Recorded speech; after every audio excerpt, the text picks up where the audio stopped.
Scenes may not be suitable for very young audience. Parental guidance is recommended.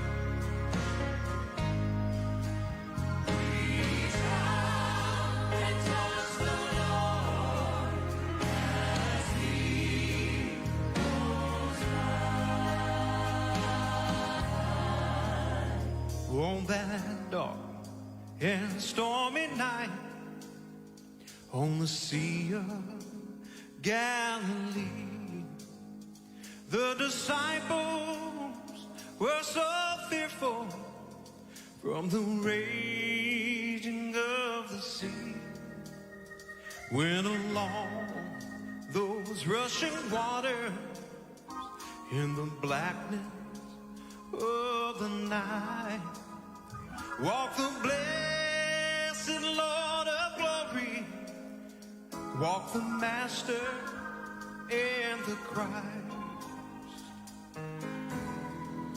And on the road of Jericho sat a blind man one day, for he heard that my Savior, he was passing by that way. Oh Lord, thou Son of David, have mercy. That man, he cried, and he reached right out and touched him as he passed by. So reach out and touch the Lord as he goes by. You will find he's not too busy to hear your heart's cry. He's passing by this moment, your need to supply. My Lord, reach out and touch the Lord as he goes by. Purihin po ang ating Panginoong Hesukristo. Magandang umaga po. Welcome sa ating palatuntunang The Master's Touch over Kakampi Live. At muli ay nagpapasalamat tayo sa isang napakagandang Miyerkules na umaga kung saan tayo ay pinahintulutan ng Panginoon upang muling magpasahimpapawid. At nagagalak po tayo sa ating Panginoon sa kanyang dakilang layunin at gagawin sa kabila ng pandemya ay patuloy tayong umaasa at patuloy tayong sumasampalataya na ang Diyos ay meron pa ring magandang nakalaan para sa ating lahat. So binabati po natin ang ating mga tagapakinig. Ano po? Binabati natin si Sister Ondet Miliano Lanada. Nakita ko kanina si Pastor Celeste Balahadja from Bacolod or sa lugar po ng ano ba yung kanila? Sagay. Parang, am I right, Pastor? Sagay City. And then, good morning po sa ating mga tagapakinig, sa ating pong natawag na mga automatically nandito nakikinig. Sila Sister Caroline Espiritu, good morning. Binabati namin kayo sa pangalan ng Panginoon. Sila Sister Joanna Barbosa, magandang umaga sa inyo at sa patuloy na pag-share ng ating palatuntunan. Brother Randy Parales, Sister Marites Andoyo. Hello, good morning po Sister Sally Bautista. Magandang umaga sa inyo lahat sa patuloy pong pag-antabay sa ating pong palatuntunan. Again, ating pong i-share at ating pong ibahagi ang ating pong palatuntunan upang sa ganyan maraming makinabang sa ating papaksain sa umaga dito. Tayo po muna ay manalangin. Yes, binabati natin si Pastor June Villaraza, Pablabo, Camarines Norte. Magandang umaga. Marahin na aga sa Indogambos, mga tugang dyan sa lugar po ng Kabikulan. Pero bago po ang lahat, tayo muna ay manalangin. Hingin natin ang paggabay ng Panginoon sa umaga dito. Mahal naming Diyos, salamat muli sa pagkakataon na kami po ay binigyan mo ng pagkakataon upang kami ay magsahimpapawid at sa loob ng isang oras ay maging pagpapala po kami sa aming mga tagapakinig. Pagpalain niyo po Diyos ang aming bansa at hayaan niyo po na anumang paksa namin mapapakinggan ngayong araw ay magsilbing kalakasan, gabay mo, Panginoon, upang magkaroon kami ng matagumpay na buhay. Alalahanin mo po ang mundo, alalahanin mo po aming bansa, lalo na, O Diyos, na patuloy natin paglaban sa COVID virus na ito. But we know that you are greater than this COVID virus. Hindi namin papayagan na insultuhin ng COVID virus na ito ang kapangyarihan ng faith at kapangyarihan ng sama-samang dalangin. Kaya salamat po sa iyong biyaya. Mahal na mahal ka namin, O Diyos, sa lahat ng papuri, sa lahat ng kaganapang magaganap, magpagaling ka, magpalaya ka, magbigay ka ng katagumpayan sa lahat ng aming tagapakinig. Ito pong aming dalangin, aming Panginoon, na si Hesus Kristo, ang lahat po magsabing Amen. Binabati rin po natin si Sister Terry Franco from California, USA. Magandang umaga rito and then gabi po dyan sa inyo. Binabati namin kayo sa pangalan ng ating Panginoon. Good morning, Sister Lorena Capote, at tayo ay dalamhati sa Tala 1 and Tala 2 sapagkat ang kanilang mahal na pastor, si Pastor Jose Pasis po ay pinagpahinga na po ng ating Panginoon ng Panginoon. Ano po, bukas ay ihatid na po siya sa huling hantungan. Good morning, Sister Eliza Richie, at sa mga Sanimes family. Binabati namin kayo sa pangalan ng ating Panginoon. Good morning din kay Sister Belia Rodriguez, Sister Connie Mendoza, naimbag na Aldao, mga kapatid natin dyan sa lugar po ng Cagayan. Amen. If I'm not mistaken, then Sister Divine Ardonia and yes, Pastor Celeste Balahadya of Sagay City. Maayong aga sa atong mga kauturan na dira sa lugar po ng area po ng Negros, mga kapatid. Salamat sa biyaya ng ating Panginoon. Yes, Tatay Noel, good morning. Noel, Brother Noel Premne, Sister Bioli, Brother Ronald, at mga kapatid natin sa Brixton, mga kapatid, sila Sister Anne-Marie, Sister Grace, mga kapatid, sila Nanay Nelly, at sila Sister Rose Apolinario, at iba pang mga kasama kapatid natin sa pananampalataya sa lugar na yon. At tayo po ay patuloy na umaasa na tayo ay tutulungan ng Panginoon sa mga panahon ito. Good morning din kay Brother Noel Espinosa. Amen. At Sister Duardita Aguilar Sumipo. So marami tayong tagapakinig galing sa ibayong dagat.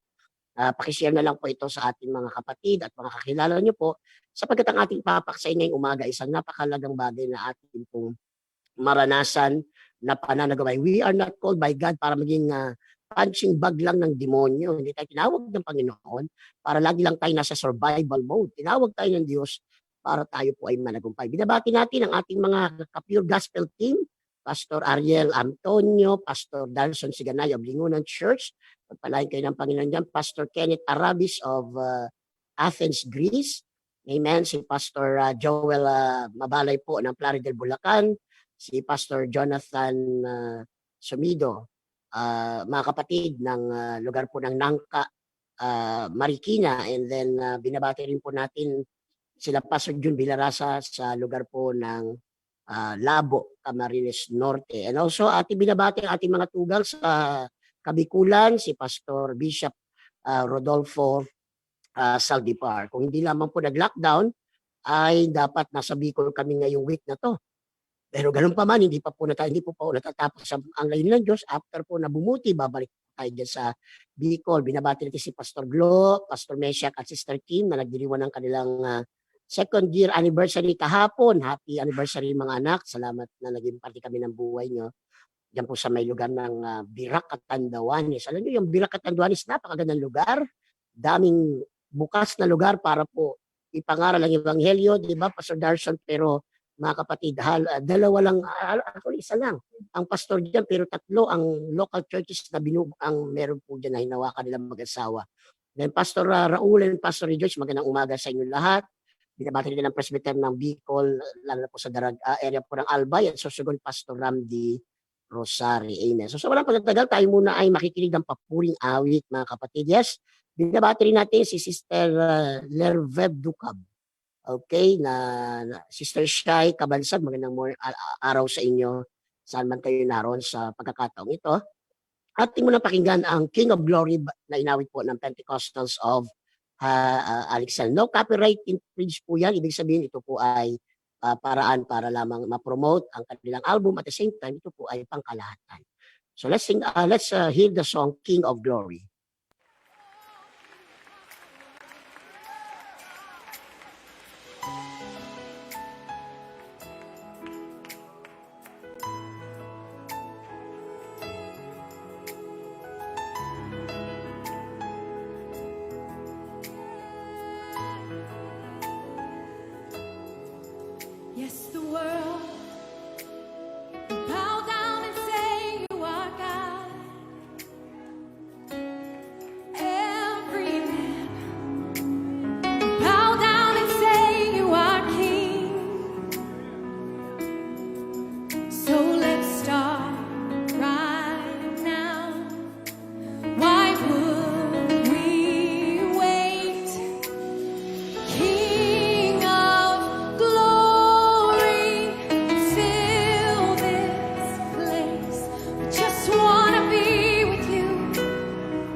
just wanna be with you. Just wanna be with you. Yes, the world will bow down and say you are God. Every man will bow down and say you are King. So let's start right now.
Puri ng ating pong Panginoon. Wow, King of Glory.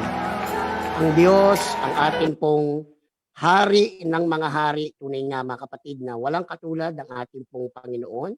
Again, magandang umaga po sa ating patuloy na mga tagapakinig, Sister Jelly Beringel, UPC John Renato, at Sister Vivian Pedronan. And then magandang umaga po kay Sister Teresa Bayaning Tiglaw of Pampanga. Mga kapatid, mamaya mag-aalay po tayo ng special na panalangin para sa mga lingkod ng Diyos na may mga karamdaman. Alam niyo po, hindi natin tinatatuan itong COVID virus na ito ay sabihin na natin ay katang-isip lamang, but ito po ay totoo. At isang bagay po ito na dapat din natin pangilagan, pero lagi ko sinasabi, iingatan tayo ng Panginoon dahil nag-iingat din po tayo. Kaya mahalaga po na tayo ay magkaroon ng ganitong pagkakataon na tayo ay ika nga po sabihin na natin magkakaroon ng pagkakataon ng tinatawag na biyaya ng ating Diyos. Ano po? Para tayo ay ika nga mailayo sa ganitong mga circumstansya ng buhay. So we will pray sa mga may karamdaman. We will pray na sino mang nakakaranas ng anumang karamdaman na katulad dito ay sila po ay pagalingin na ating Panginoon. Lagi ko po sinasabi mga kapatid, mga kababayan, na tayo ay kayang tapusin ng Diyos ito pong circumstansya natin. Basta magkakaisa po tayo sa pananalangin at walang duda mga kapatid, ang COVID virus na ito ay matatapos. Imagine yung someday, 41,000 plus. Ibig sabihin kaya po gumaling ang tao sa isang malakihang pamamaraan. That's why kung mayroon kayong mga prayer request, mga kapatid, ilagay niyo po sa ating comment box. Bagamat sa kapakanan rather ng kaligtasan, hindi natin binabanggit ng COVID virus kasi kinatatakutan. Sabi ko nga sa inyo noon, no, Sister Lorena, noong unang panahon sa FB, kaya mong i-post not feeling well.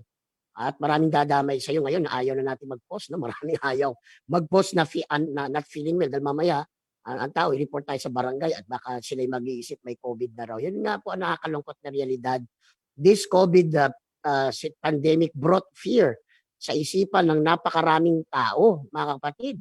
Dahil po sa COVID na ito, napakaraming tao nagkaroon ng hindi nararapat na pangamba. Imagine, no, pag ikaw inubo, sinipon, pinrangkaso, talaga namang ikaw ay grabing panalangin talaga na wag yan COVID kasi talaga namang hindi biro-biro ang talagang magkaroon ng ganong klase ng karamdaman. Good morning also kay Sister Rosette Kex at Sister, nakita ko kay Sister Shirley Toledo. Magandang umaga sa inyo lahat sa ating mga tagapakinig ng salita ng ating pa. Hello, Pastor Ryan Delumen. Magandang umaga din sa lugar ng Sursugon. Marahay na aga sa Indogamos, mga kapatid. So salamat sa biyaya ng ating Panginoon.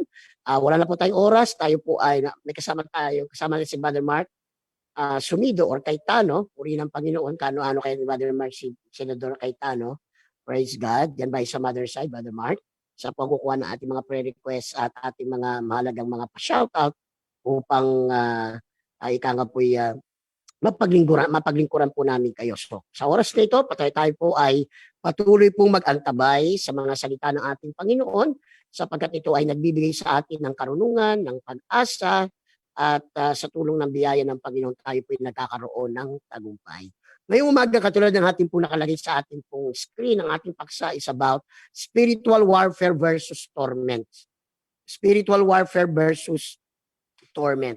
Alam niyo po mga kapatid at mga kababayan, ito pong pagpapahirap, yan ibig sabihin ng torment Torment, pagpapahirap, harassment, pare-pareho lang po ang purpose yan para hindi tayo maging panatag, maging magulo ang ating puso at kaisipan at hindi tayo maging normal ang ating mga pinagkikilos.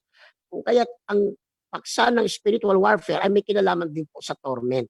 Because we are warring against spirits. Tayo po naging pagbaka sa mga sasama mga espiritu. At dapat natin maintindihan na ang buhay Kristiyano ay hindi puro labanan. Dapat, alisin nyo sa inyong kaisipan na ang buhay Kristiyano ay palaging-laging nasa labanan. Dapat ang buhay Kristiyano ay nasa pamumuhay ng mayroong tinatawag na pananagumpay sa ating pong mga buhay. Amen. Sa Acts chapter 10 verse number 38, mababasa po natin ang ganitong bahagi ng salita ng ating Panginoon na nagpapahayag ng ating Panginoong Jesucristo nung siya'y nandito po sa kalupaan at kasama ng mga apostol ay nagpapalayas ng masasamang espiritu na nagpapahirap, mga kapatid, sa ating mga kababayan. Sabi ng Biblia, sa makatwid bagay si Jesus sa taga Nazaret, kung papaanong siya'y pinahira ng Diyos ng Espiritu Santo at ng kapangyarihan na naglilibot na gumagawa ng mabuti at nagpapagaling sa lahat ng pinahihirapan ng diablo sapagkat sumasa kanya ang Diyos. The devil comes, sabi ng Biblia, the devil comes like a roaring lion. And at the same time, the devil is like a thief. Mga kapatid, who comes to steal, to kill, and to destroy. Ayaw ng diablo ng tao ay maging masaya. Ayaw ng diablo ng ang tao, lalo pag Kristiyano, ay maging matagumpay sa kanyang buhay sa mundong ibabaw, lalo na po yung paglilingkod sa ating pong Panginoon. But I am here to tell you, kaya natin mapagtagumpay ang anumang atake, anumang gawa ng kaaway sa ating buhay, basta tayo po ay susunod, magpapailalim sa Panginoon, at gagamitan ng karunungan upang sa gayon ay hindi tayo ikangay mapaglalangan o mapaglamangan ng kaaway sa ating pong mga buhay. Again, ang ating paksa, spiritual warfare and torment. Maraming mga mananampalataya, kung hindi po tayo mag-iingat, ay nakakaranas ng tinatawag na demonic vexation. Vexation rather. Ibig sabihin, tayo pong mga Kristiyano ay nakakaranas ng oppression, harassment, torment, or even troubled by evil spirits. Ibig sabihin, tayong mga Kristiyano ay hindi tayo exempted na ikangay tayo po inaatake ng kaaway sa iba't ibang mga kaparaanan. But I am here to tell you, bilang mga anak ng Panginoon, hindi tayo tinawag ng Diyos para lamang atakihin ng kaaway. Hindi tayo tinawag ng Panginoon para lamang ikangay laging nasa defensive mode. But God called us to be victorious believers. Tinawag tayo ng Panginoon para tayo po ay makonquer ang mga territory na pinagkakaloob ng Diyos para sa kanyang kingdom, mga kapatid at mga kababayan. At kung meron tayong tagapakinig ngayong umaga na marami kang ikangay labanang pinagdaraan ng spiritual, nakikinig ka sa tamang pagtuturo ngayon upang ikaw ay gabayan ng ating Panginoon upang sa gayon ikaw ang mananalo at hindi ang kaaway ang mananalo sa ating pong mga buhay. Whether we like it or not, spiritual warfare is here. Ang spiritual na labanan ay talagang mararanasan natin from time to time. At tayong mga Kristiyano, hindi tayo takot at hindi rin tayo nabibigla. If we are called by God on a specific time to ika nga po pumasok sa spiritual warfare, walang problema, we are ready. Pero dapat nating maintindihan, hindi tayo pwedeng sumabak sa labanan na hindi natin alam ang ating kalaban. Pangalawa, hindi rin natin alam o wala tayong sapat na kaarmasan para ika nga po madala sa labanang ito. The first thing na binasa ko po ngayong umaga ay nagpapatunay na naparito ang ating Panginoong Jesucristo upang palayain ang lahat ng pinahihirapan ng diablo. That's why I am teaching this kind of topics in my program. Alam nyo, sabi ko nga, pinili ko na ito po ang aking maging special topics dahil halos lahat ng mga nag-online ay doctrinal na ngayon. Halos lahat na nag-online tungkol sa revival, breakthrough. And I like that. And we like that, mga kapatid. Pero para maging balanse ang napapakinggan ng ating mga kababayan ay nagpapaksa ako ng katulad ng ganitong mga paksa. And I tell you, mga kabarid, hindi ko po ito tinuturo para lamang ito po ay may turo. Naranasan ko po ito. Naranasan namin ito bilang mga ibanghilista. Kaya tinuturo ko po sa inyo ang aming karanasan upang sa gayon ay magabayan po namin kayo sa mga anumang labanan o anumang mga atake ng kaaway na nararanasan nyo sa inyong buhay. Christians, either na nakikinig ka ngayon, nakakaranas ka ng mga sleepless nights, nakakaranas ka ng bangungot, nakakaranas ka ng mga hindi may paliwanag ng mga circumstances sa iyong buhay, nakakarinig ka ng mga tinig, makakakita ka ng mga images. Today, that is reality, and I would like to help you, mga kapatid, para maintindihan natin ang ganitong paksa, mga kabarid. Now, katulad ng ating napag-usapan nakaraang Wednesday, mga kapatid, dapat nating maintindihan na ang spiritual warfare ay merong tatlong elemento. There are three elements that is involved in spiritual warfare, mga kapatid. So kung ako po'y nag-i-English minsan, hindi dahil sa ika nga po'y nagmamarunong tayo, kundi dahil may mga nakikinig po tayo sa ibayong dagat. So I have to speak from time to time on their language so that they could understand whatever topic we have today. Nevertheless, tayo po ay magtatagalog mas madalas. So let's talk about spiritual warfare. Mga kabarid, merong tatlong elemento na napapaloob po sa spiritual warfare. Number one, of course, yung temptation. Now, hindi natin dapat pagtakan na tayo po from time to time dadaan sa iba't ibang tukso ng kasalanan. It is normal for believers na tayo po ay daraan sa iba't ibang temptation ng kasalanan sapagkat isa yan sa number one na atake ng kaaway para tayo po'y pabagsakin, para tayo po ay magkaroon ng condemnation sa ating mga buhay. Sapagkat kapag ang Kristiyano ay natukso na ng kaaway na magkasalang muli, nagkakaroon to ng tinatawag na guilt, nagkakaroon ito ng hindi nararapat ng condemnation, kaya hindi sila lumalago na. Talang ipapaalala palagi ng kaaway, nagkasala ka, marumi ka na, nakagawa ka ng ganitong kasalanan, hindi ka nakarapat dapat sa Diyos. Ganyan ka katindi ang kaisipang nilalagay ng kaaway kapag tayo ay nakagagawa ng kasalanan. Pero I'm here to tell you mga kapatid, kahit ano pang kasalanan ginawa mo, the Lord God loves us.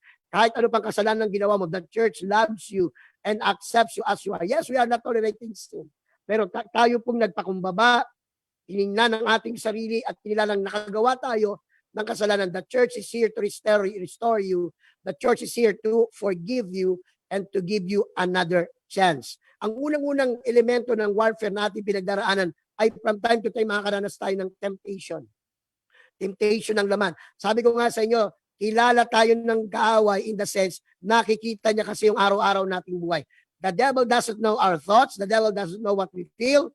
But he knows it by seeing your gesture, by knowing paano ka kumikilos araw-araw. Alam ng kaaway na discourage ka kasi lumalabas sa bibig mo puro negative. Alam ng kaaway na ikaw ay balisa sapagkat hindi ka mapanatag sa iyong ginagawa. Pero ano kaya mga kapatid ang gagawin natin? Kahit tayo po'y may kahinaan, tayo po'y discouraged, pero lumalabas sa atin ay pagpupuri, pagpapasalamat sa Panginoon. Nalilito ang kaaway, kaya hindi siya nakapagpadala ng bagong atake sa ating buhay. Ganyan ang nangyari kay Job eh.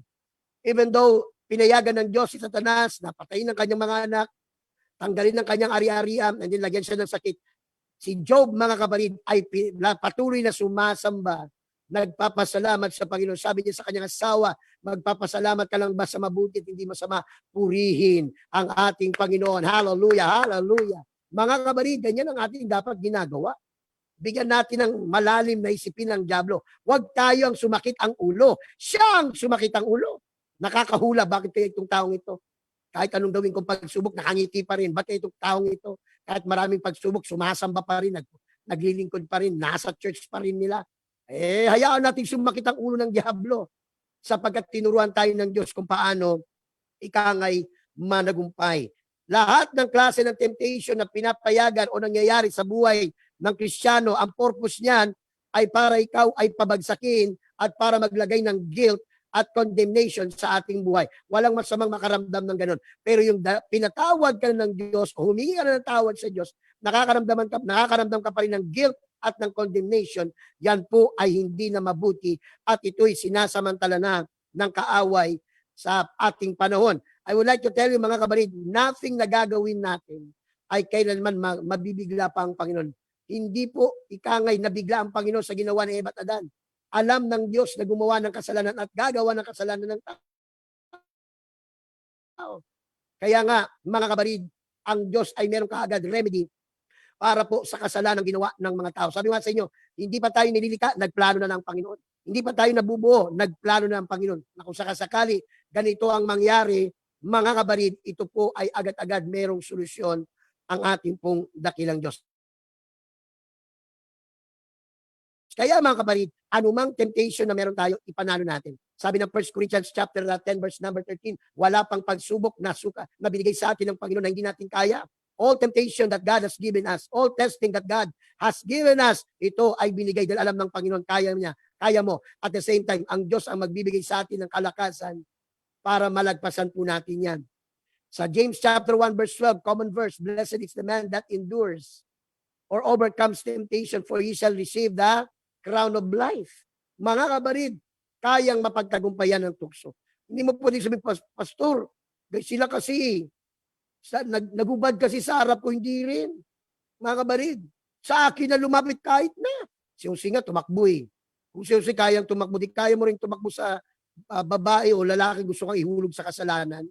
Mga kabarid, ang number one na ginagawa ng kaaway para ma-atake ang faith mo is to cause you to sin. Dahil alam ng kaaway, kapag ang tao ay nagkasala, nagkakaroon kagad ng guilt. But I am here to give hope to someone. O sa iyong palagay, nakagawa ka ng karumihan, talaga ang dumi ng ginawa mo, ang hindi ng kasalanan ng ginawa mo, naapektuhan ng church mo. Nevertheless, I tell you, magpakumbaba ka lang. Lumapit ka sa Panginoon, God will forgive you, and the church will forgive you, and the church will accept you. At bibigyan ka, tutulungan ka pa nga ng church. para ikaw ay makabalik sa Panginoon. Pangalawa is accusations. The devil is called the accuser of the brethren. Wala siyang ibang ginagawa kundi, mga kapatid, ang ikangay lagyan ng tinatawag na kaisipan ng iyong nakaraan. Ang sabi ko nga, ang diablo, basurero, scavenger. Di ba? Anong purpose ng scavenger pag tumitingin ng basura? Pinipili niya lang yung mapapakinabangan niyang basura. The devil is like a scavenger. Ang ginagawa niya ay yung alam niyang kasalanan mo, mga kapatid, yung kasalanan mo na ikangay sabihin na natin na magiging parang dahilan para malungkot ka, yun ang ibabalik ng kaaway. Kaya huwag kang magtaka, mas nakakaramdam ka ng guilt doon sa kasalanang apektado ka. Mas apektado ka doon sa kasalanan na alam mo na ikaw ay bumagsak doon. That's why you need to be wiser. Kailangan mas maging wise ka, kailangan mas maging matalino ka. Ang lagi mong sasabihin, ganyan ako dati. Yes, nahulog ako sa kasalanan. Yes, nakagawa ko ng ganyan mga bagay. Pero ako'y pinalaya na ng ating Panginoon. Sabihin natin lahat, dati yan. Sabihin natin lahat, dati yan. Whatever you tell that word, dati yan ako. Dati ako mahina, dati ako nagkasala. So what? Kung nagkasala ka ng fornication, adultery, naging katitisuran ka, so what? Lahat naman tayo nakagawa ng kasalanan sa iba't ibang paraan. Pero ang mabuting bagay, ang Diyos, pinatawad tayo. And there's a lot of chances in the sight of God. Sabi ko nga mga kapatid, ang Diyos ay hindi nagbibilang ng kasalanan. Hindi rin nagmamarka ang Diyos ng kasalanan. Tayo lang naman ang mahilig umalala ng kasalanan natin, habang yung Diyos naman natin ay patuloy na binibigyan tayo ng pagkakataon. The devil wants to accuse you in the sight of God. Ganito. Kaya naman naglilingkod sa iyo si ganito si Juan de la Cruz. Kaya naman nakikinig sa iyo si Pastor Saldi Rivera. Good morning dito, Pastor Saldi. At evening naman dyan sa Scarborough. Kaya naman naglilingkod dyan si Pastor Saldi kasi binibless mo yung trabaho niya, binibless mo yung family niya. Panggalin mo yung lahat ng bagay. Isusumpahin ka niyan. Ganon katindi ang diablo. Pag nanumbat o sabihin na natin nag-dare sa Diyos, buti na lang mas kilala tayo ng Panginoon. Mas mahal tayo ng Panginoon. Kaya ang Diyos, pag tayo po'y pinapayagan, matukso, payagan dumaan sa mga pagsubok, mga kapatid, ito ay para mapahiya ang kaaway sa diablong ito. O ang kaaway rather sa ating Panginoon Diyos. The Lord loves you. The Lord believes you more than anything else. The Lord believes in you kahit sino pa man at ano pa mang sabihin ng kaaway. Kaya mga kapatid, huwag na nating balikan. Huwag na nating balikan. As pastor, lagi ko sinasabi, it doesn't matter to me kung anong ginawa mo dati. Sabi ko nga, ang church ay church ng mga sugatan. Ang church ay church ng ikangay binugbog, ang church ng may sakit. Hindi dapat ang church tumatanggi ng iba't ibang tao. That's why the church should not judge. The church ay hindi kailangan ikangay masabi na natin ay tanggalan ng karapatan ang sinuman na makabangong muli. Kaya nga napansin ko ang mga church na merciful, ang mga church na mapagmahal, madalas pinadadala ng Diyos sa sugatan yan. Pero kapag tayo, wag naman sana ay judgmental, madaling tayo magsabi, buti nga sa iyo, tama lang sa iyo. Hindi tayo padadala ng kaluluwa mga kapatid dahil masusugatan na nga ay susugatan pa natin. Siguro nga they deserve na ipahiya sila. Siguro nga they deserve yung kanilang naranasang palo ng Diyos. Pero anak pa rin ng Diyos yan na nagpapakumbaba, gustong makabalik. Si Peter nga mga kapatid, grabe yung ginawa niya, di ba? Walang pinagkaiba ito sa ginawa ni Judas Iscariote. Pareho nilang pinagkanulo ang Panginoon. Si Judas pinagkanulo sa pera. Si Peter pinagkanulo ang Panginoon sa denial. Pero lahat sila, lalo na si Pedro, pinigyan ng pagkakataon, nakabalik and became the first pastor of Jerusalem Church. Siya po ang naging kauna-unahang pastor at leader ng unang iglesia. Kaya ang Panginoon ay hindi tumitingin sa ating nakaraan. Hindi tumitingin ang Panginoon sa lalim ng ginawa mo. Ang mahalaga, ikaw ay nagpakumbaba, ikaw ay lumapit sa Panginoon. Sabi nga, mayroon bang kasalanan na hindi kayang patawarin ng Diyos? Kaya ng Diyos lahat. Meron bang buhay hindi kayang ayusin ng Diyos? Lahat, kayang ayusin ng Diyos. Meron bang mga bagay na hindi kayang ayusin ng Diyos? Lahat, kayang ayusin ng Panginoon. Ang kailangan lamang natin, tayo ay lalapit sa Panginoon. Sa Revelation chapter 12 verse 10, the Bible said, Satan is called the accuser of the brethren, pero they have overcome him by the power of the word of God, or by the blood of the Lamb and the power of their testimony, or the word of their testimony. Kaya mga kapatid, sabi ko nga, mabuti nga na tayo ay nakikita, hayag na nakikita ng mga tao na ganito ang buhay natin dati. And because of God's grace, tayo po ay kanyang binago at tayo po ay kanyang niligtas. Kaya mahalaga mga kapatid at mga kababayan na matuto tayong i-overcome ang guilt. Lobi ng Panginoon sa mga susunod na araw, sa Friday ay may mga paksa pa tayong pag-uusapan para yung mga paraan ng kaaway, yung mga fiery darts na mga thoughts, na mga tinatawag nating strongholds, matibag natin. Kaya ito pong subject na to, ito pong paksa na to, maraming usapin ito. And please be patient with me. At ito pong ating paksa ay ating din pong i-upload sa YouTube account natin. Sa mga kababayan natin, may YouTube account na babagitin ko po maya-maya. Mahalaga na marunong tayong magdala ng ating nakaraan. Dapat ilagay natin ang nakaraan sa dapat niyang kalalagyan, and that is forget it. And that is to be covered or to cover it under the blood. Yun dapat ang ating ginagawa sa nakaraan. Hindi yung laging nilalagay mo sa unahan. Kaya si Pablo, mga kabarid, ay nagturo sa atin sa Philippians 3:13 ng magandang principle of life. Ano yun? Kinakalimutan ko yung mga bagay na tapos na, pero inabot ko yung mga bagay na nasa akin unahan. Huwag mo nang balikan yung mga bagay. Sabi nga nila, yung natapon na gatas, kahit umiyak ka pa, natapon na yan. Hindi mo na mababalik yan. Pero kaya mo bumili ng bagong gatas. Yung nawalang cellphone, hindi mo na may babalik na nanakaw yan. Pero pwede ka uling mag-ipon, pwede ka uling ika nga po'y magsikap, makakabili ka ng mas magandang cellphone. Tama ng alalahanin ng paulit-ulit ang kamali. Tanggap na natin nagkamali ka. Tanggap na natin nagkasala tayo. Ang Diyos nga tanggap na ikaw ay nakagawa pero pinatawad ka eh. Don't let the devil give you feelings of guiltiness na wala na sa proportion, mga kapatid.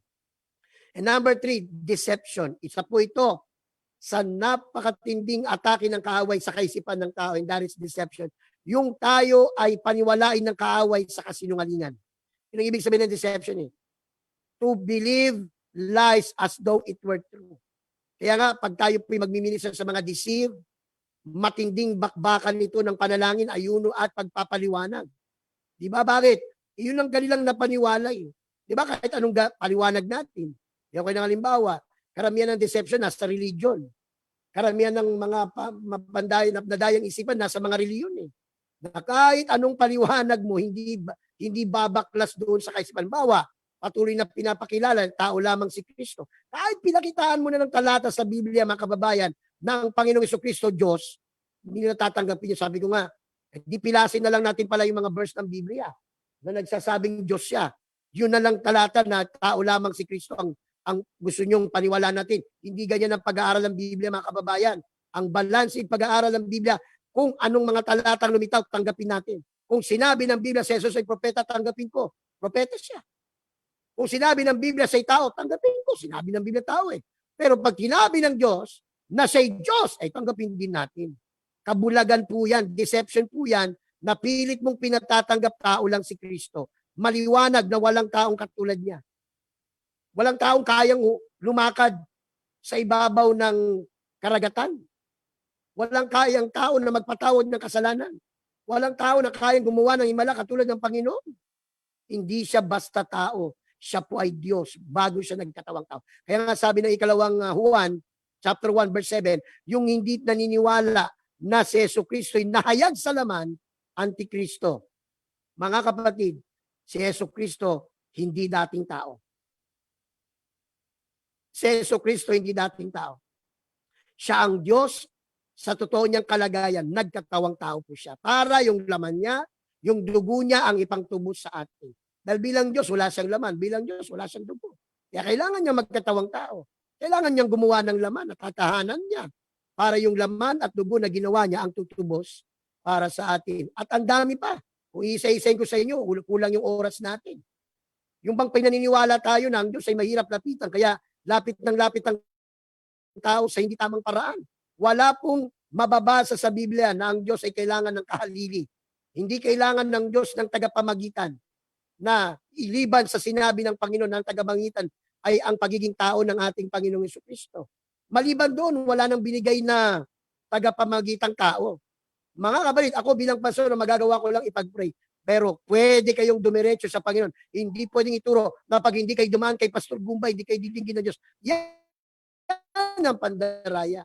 Kaya maraming nadadaya sa panahon natin ngayon, Kasi laging pinapangaral na sila lang daw ang tinawag ng Diyos. Sila lang daw ang sugo ng Panginoon. Alam nyo, sabi ko nga, kapag ang isang relihiyon ay nagturo na sila lang ang ligtas, sila lang ang merong poging pastor, sila lang ang may pastor na kinakausap ng Diyos, umalis kayo dyan, mapapahamak kayo. Sabi ko nga sa mga kapatiran, kung ako lamang ay sasabay, Brother Benno, sa sistema ng mundo, kaya ko rin gumawa ng pagkakakilanlan. Di ba? Merong pastor na ang sabi sa dawang humalili kay Jesus Christ. So merong Kristo daw na galing sa Davao. Sample lang naman. Ako mga kabalit, pwede kong gawin. Ako maraming beses may nagpatotoo. Pag nangangaral daw ako, nakakita sila ng 3 anghel. I have 3 angels surrounding me. Angel to the left, angel to the right, and then angel sa aking likod daw. Tapos yung angel na pangatlo kakaiba, may pako sa krus. May pako sa mga palad. Ay alam ko kagad si Jesus Christ yan. Sabi nga sa pastor, anointed ka talaga ng Panginoon. Bakit naman? Ako po, pag pinupuri ako ng tao, pinapakita ko hindi ako nagugulat. At pangalawa, pinapakita ko hindi ako naapektado. Bakit? Ako lang ba talaga ang may anghel ng Diyos? Ako lang ba talaga ang nakikita ng ganyan? Marami, hindi nyo lang nakikita. Ako mismo nakikita ko may mga anghel ang mga anak ng Diyos. Mga kapatid, bakit? Kasi mga kapatid ko, yan po ay isang bagay na pinangako na po ng ating pong dakilang Diyos. Ingat tayo sa deception. Maraming paraan ng dyablo para dayain ng tao. Tulad nun, yung ipatanggap sa atin, yung kahoy na kamukha ng tao, lumuluha daw ng dugo. Pandaraya po yan. Yes, kaya nga na yung kahoy na kamukha ng tao ay paluhain ng dugo. Pero napatunayan, mismo ang Catholic Church nagsabi, mga kapatid, nagawa-gawa lang talaga yan. Marami. O di ba yung isang nangyari na lumuha ng dugo, yung pala sa ilalim ay merong parang manipis na tube na pwedeng lagyan po ng. Tapos nakakatuwa nung tinesting, dugo pa ng tao. Wow! Ang daling mapaniwala ko talaga, pero nalaman talaga na hindi ito po'y gawa-gawa. Yung kamakailan daw, yung imahe daw na ay lumuhuluha daw. Di pinunta ng maraming mga kababayan naniniwala sa ganyan. Punas naman ang punas doon sa ribulto daw na lumuluha, Brother Benno. Huwag kayong magagalit sa akin, sinasabi ko lang yung totoo. Maraming kababayan, basta merong naging mala, punas ng punas naman. Sa Biblia po, hindi nyo kailangan magpunas na magpunas. Sapat na si Jesus Christ. Kita nyo, binabawal na mo nang humalik dahil may COVID. Bawal na mo nang humalik. Mga kapatid, pandaraya po yan. Nung nag-imbestiga ang Catholic Church, sinundan nila saan gumagali. Sa harapan nila, mayroon nakita, parang tumutulo, parang may luha. Nang sinundan nila mga kapatid yung tulo, alam mo saan galing Brother Benno, yung tumutulong kasilyas. Malalim na Tagalog yung kasilyas. Yung palang tubo na nasa CR sa taas, butas, yung katas ng CR. Kaya nalungkot ako siguro, yung habang pinupunasan, no? Nagtataka siguro, bakit kaya medyo mabantot? Bakit kaya medyo parang mapangi? Yung pala, katas yan ng CR. Grabe ang pandaraya ng kaaway. Grabe. Kaya huwag kayong magagalit sa nagtuturo ng katotohanan. Sinasabi ko po ito para kayo po'y mapanaya. Ngayon, kung gusto nyo madaya, it's your choice. Pero hindi mapapasubalian na mas gusto natin sa katotohanan. Hindi mapapasubalian na pinagpapasalamatan natin ng Diyos na pinalaya tayo sa tamang paglapit sa Panginoon. Bakit ko papaguri ng sarili ko magpunas na magpunas o lumuhod ng paluhod, magsakripisyo ng mga bagay na wala naman talagang may dudulot na mabuti? Mga kapatid, walang kapanatikuhan sa Biblia pinapayagan ng Diyos. Ang meron, faith na tama at balanse sa salita po ng ating pong dakilang Diyos. Purihin ang ating pong Panginoon. So, pangatlo na ginagawa ng kaaway is deception. Sabi nga ng isang kwento na madalas ko napapakinggan sa aking mahal na pastor. Pastorong padali, yung pinagaling ko, ang daming kwento na tumatak sa mga nakikinig. Alam nyo, isa sa mga kwento niya, ang diablo daw ay minsan nag-meeting. Kasi hindi daw nila mapigilan yung mga Kristiyano na lalong magpakalingkod sa Diyos, magpakatapat. So yung mga demonyo nag-meeting sa impyerno, ito'y kwento lang dahil sa totoo lang, ang demonyo hindi po hari ng impyerno, kasama siyang lulutuin doon. Kasama siyang parurusahan doon. Hindi po siya nandun sa trono at nagpapahirap ng demonyo. Hindi po, kasama sa parurusahan, balang araw doon. Mga kabarid, sabi niya, hirap na tayong patigilin ng mga Kristiyano. Lalo sila naglilingkod sa Diyos. Meron ba kayong mungkahi para mapigilan natin? Sabi ng isang demonyo, Ginoong Satanas, ano kaya bigyan natin ng maraming problema ang mga Kristiyano? Hindi ka naman nag-iisip eh. May Diyos na tinatawagan yan. Di lalong nagtiwala sa Diyos yan dahil walang pagsubok na hindi kaya ng tao. Wala namang matino ditong demonyo. Maya, nagsabi yung pangalawa, ito na lang, Ginoong Satanas, bakit hindi natin padalan sila ng matinding pag-uusik? Isa kape. Kanina, problema, pagsubok. Ito, ikaw naman, pag-uusik. Lalo nga silang naglilingkod sa Diyos eh. Hindi nila binibitawan si Kristo. Wala na bang matinong demonyo rito? Sabi ni Satanas. Maya may lumapit na isang demonyito. Sabi niya, ako Satanas, meron akong mungkahi. O ano naman na mungkahi mo? Sabi niya sa maliit na demonyo. Sabihin natin, ibulong natin sa tao, totoong may Diyos. Ito rin, wala rin sa ayos. Ayaw nga nating maniwalang may Diyos eh. Patapusin niyo muna ako, ginong demonyo, sabi niya. Sasabihin natin, ang Diyos ay totoo, ang Diyos ay mabait, ang Diyos ay nagpapatawad, ang Diyos ay dakila. Pag nanawagan yung pastor na lumapit sila sa Diyos, bubulungan natin, saka na lang. Palakpakan sila. O di nakaisip din ng magandang pamamaraan ng demonyo para mahadlangan ng tao. Ano yun? Yung malaman nila na ang Diyos ay totoo, makinig sila ng pangangaral, pero pag nanawagan si pastor, sinong tatanggap? Saka na lang, palakpakan ng impyerno. Pero kwento lang yan. Pero maraming ganyan. Alam naman na ang Diyos, maraming ganyan, alam naman nila ang Diyos na lamang ang tugon, ang Diyos na lamang ang magpapagaling sa kanila, ang Diyos na lamang ang mag-aawat sa kanilang sitwasyon. Ayaw pa rin lumapit sa Panginoon. Kasi iba daw sa kanilang nakagisnan. Mga kapatid, wag po tayong ganyan. Ang tunay na Diyos ay Diyos para sa lahat. Ang ating Diyos ay para sa lahat ng relihiyon. Ang Diyos natin ay Diyos ng lahat ng relihiyon. At yan po ay kung lalapitan natin siya, makakaranas tayo ng dakilang biyaya ng Panginoon. Hayaan ninyo sa susunod na palatuntunan, ituturo namin sa inyo paano babaklasin ang deception ng religion. Ano ba ang pwede nating magawa para yung mga nakakaranas ng deception because of their religious belief, matibag natin yun. Masakit talaga, siyempre, paniniwala pa nila yun. Parang tayo din naman, ganun eh. Tingin natin sa kanila, yabang naman ang mga ngaral na to. Grabe naman tong mga ngaral na to. Normal yun, magagalit kayo sa mga ngaral na nagsasabi ng totoo muna o against your faith. Pero pag binuksan ng Diyos ang isipan nyo, sasabihin, salamat kahit nasaktan ako. Ginamit ng Diyos yung mga ngaral na yan. Mga kabarid, ito yung panahon, sabi ko nga mga kababayan, kung paano ang mundo nakatutok sa vaccine, walang masama sa vaccine. Kailangan natin yan eh. Sa aspetong siyensya, kailangan natin yan. Pero huwag kayong magtiwala palagi sa gawa ng tao. Dahil ang tao na rin ang nagsabi na walang kagarantiyahan. Makakatulong ang vaccine para ikangay bumaba ang sintomas nito, yung effect nito sa katawan. Pero pwede ka pa rin magkasakit, pwede ka pa rin makahawa. Kaya dito po sinasabi, kung gano'n naman pala, ang Diyos na lang talaga ang ating kailangan.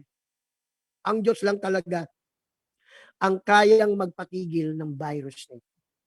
Mga kabarid, bakit kaya tumatagal itong virus nito? Palagi kong sinasabi, meron kasing hindi pa nakikita na dapat ginagawa ng ating mga kababayan. Oo, siguro may mga ilang nagsisisi, may ilang mga nagbabalik loob, pero hindi yan ang hinahanap ng Diyos. Ang hinahanap ng Diyos ay buong Pilipinas, buong mundo, luluhod at kikilalanin yung Diyos na totoo. Kaya ang prayer ko na may malapit sa Pangulo. Sino kaya dito, Ma'am Fia, ang malapit kay Presidente Duterte? Kaya gagawa ko ng open letter address to the President. Na yamang lagi silang mahilig silang magpa-ECQ at mag-lockdown na mag-lockdown. Then let the President call isabay sa lockdown na yan o sa ECQ. 3 araw, walang gagawin ng Pilipinas, mag-ayuno lang. Magkaisa kahit anong reliyon. Kilalanin si Jesus Christ bilang tugon ng virus nito. Nako, Ma'am Fe, sinasabi ko po sa inyo, tapos ka agad yan. Hanggat ang tao ay pumapaling sa iba't ibang solusyon ng kanyang buhay, hindi niya mararanasan ang totoong tugon ng ating Panginoon. Kita nyo na gumagaling ang tao kahit walang vaccine. Kita nyo na maraming nakaka-recover, mga kapatid. Ang kailangan nating tapasan ay yung kakayanan ng virus na ito na manghawa. Kaya nga may social distancing, that's good. Kaya nga mayroong ang mga hindi dapat lumabas ay wag talagang palabasin.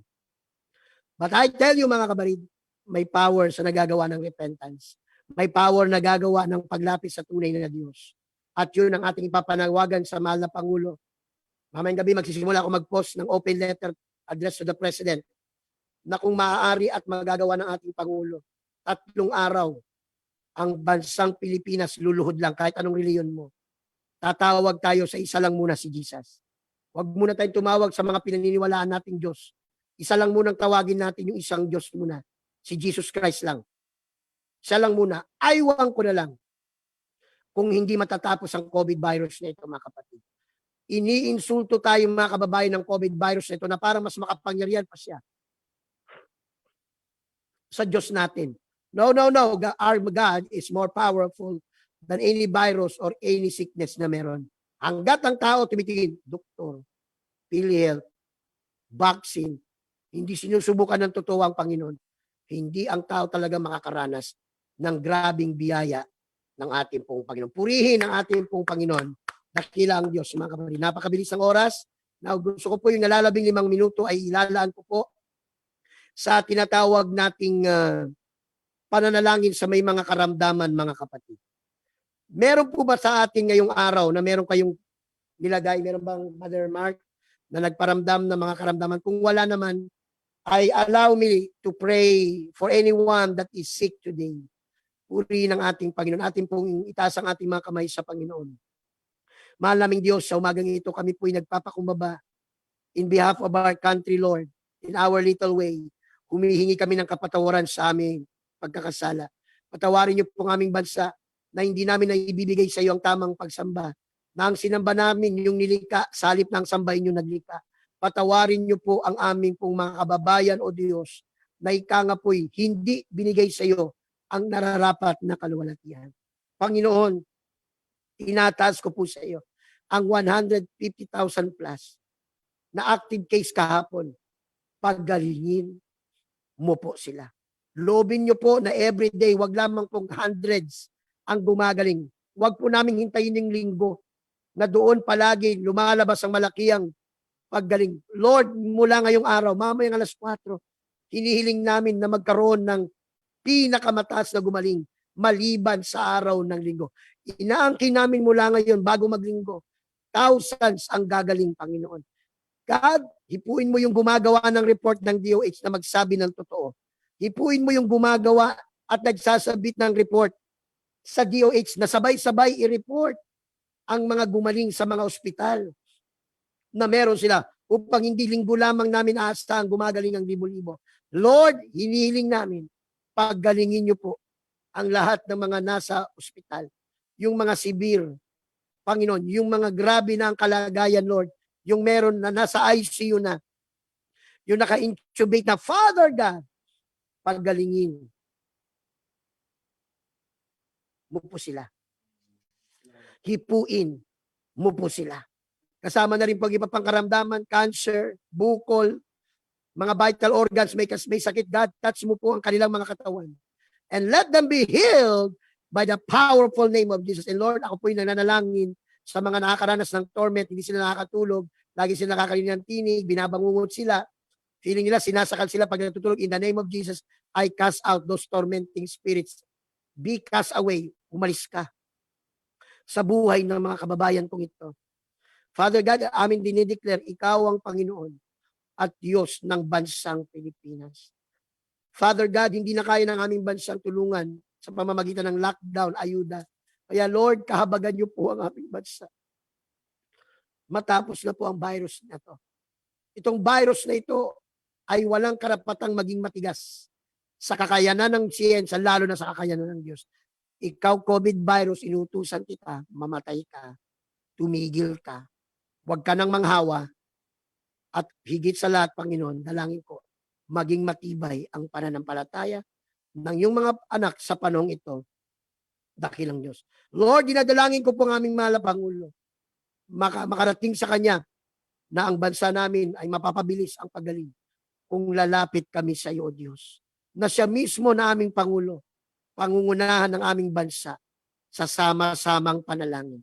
Na mismo ang aming Pangulo luluhod sa iyo. Magpapatawag ng 3 araw na ayuno.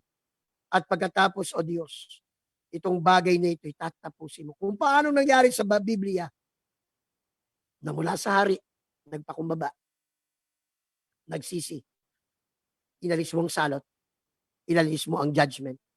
Kaya mo rin gawin ito, Panginoon, sa aming kapanahon. Kaya salamat po, Diyos, ngayong araw. Pinupuri ka namin, pinasasalamatan ka namin. Ikaw ang Diyos na makapangyarihan sa lahat. Again, Lord, we declare you are the Lord over this virus. Hindi namin papayagan ng virus na ito ay insultuhin ang aming pananampalataya. To God be all the glory, sa iyo lahat ng papuri pa sa salamat. Aming Diyos na buhay, Panginoon naming Jesucristo. Amen and amen. Sa ating mga kababayan, ang aming pong church ay matatagpuan sa number 34, Miramonte Subdivision, Barangay 180, Malaria, Caloocan City.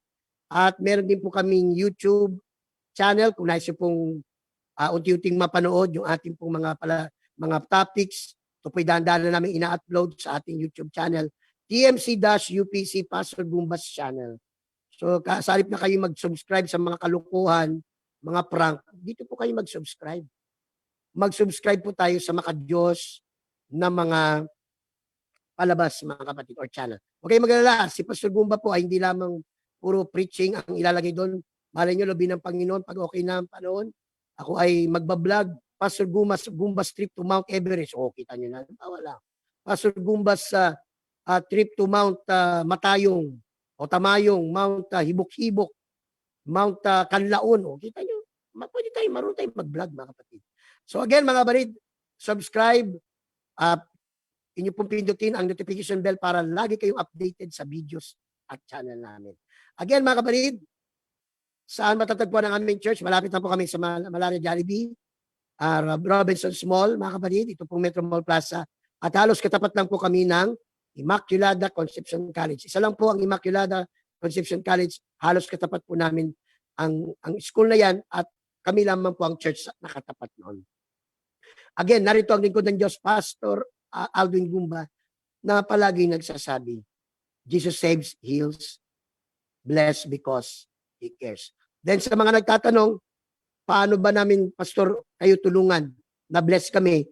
You can give your love offering through our GCash account number 0995-843-7149. Again, sa mga nice pong mag-donate, magbigay ng love offering, hindi naman to sa pilitan, pero sa mga nagtatanong sa akin, you can send your love offering through 0995 GCash account 843-7149. So nandiyan naman po sa ating screen, kaya ito po ay inyong, pwede nyo po kayong mag-subscribe sa aming YouTube channel at pwede rin kayong magkaloob sa As the Lord Prospers You. Again, wala na po tayong oras.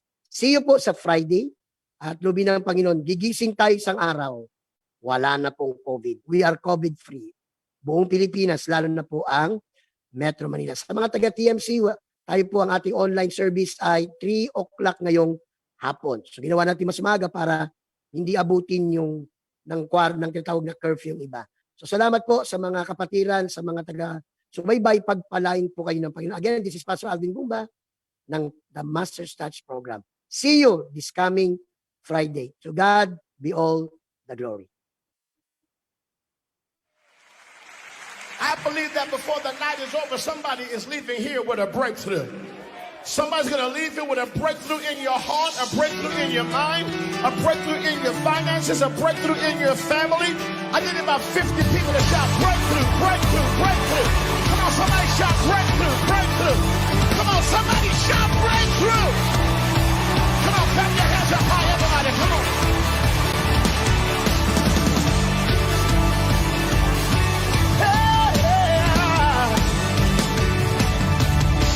The undefeated one, my life and my salvation.